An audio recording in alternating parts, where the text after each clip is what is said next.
গত ১৪ই আগস্ট ওপার বাংলার বড় পর্দায় মুক্তি পেয়েছে টলিউড সিনেমা ধূমকেতু। এই ছবির হাত ধরেই প্রায় ১০ বছর পর দেব শুভশ্রীকে একসঙ্গে বড় পর্দায় দেখেছেন দর্শকেরা। তারপর বাংলা সিনেমার ইতিহাসে যে এই ছবি নতুন নতুন রেকর্ড গড়েছে তা বলাই বাহুল্য। কিন্তু ধূমকেতু যদি ২০২৫ সালে তৈরি হতো, তাহলে কি শুভশ্রীকে ছবিতে নায়িকা হিসেবে বেছে নিতেন দেব?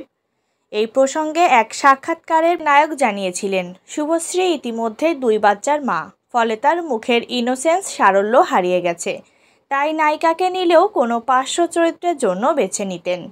যদিও নায়কের এই মন্তব্য ঘিরে বাধে বিতর্ক।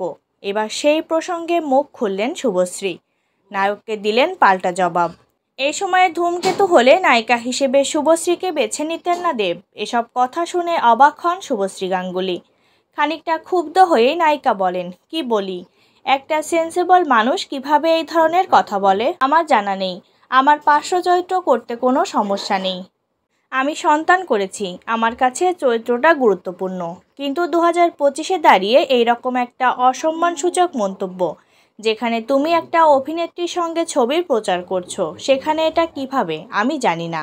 তারপরে নায়িকার থেকে জানতে চাওয়া হয়, আবার কি দেব শুভশ্রীকে একসঙ্গে দেখা যাবে? এই প্রশ্নে নায়িকা বেশ কড়াভাবে বলেন, বাবা আমি এসব জানি না, মা হয়ে গেছি, মুখে সারল্য নেই।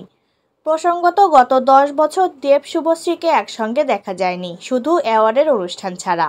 কারণ দেব শুভশ্রী শুধু পর্দায় জনপ্রিয় জুটি নয়, একটা সময় বাস্তবেও চুটিয়ে প্রেম করতেন তারা, আর তা ছিল ইন্ডাস্ট্রির ওপেন সিক্রেট।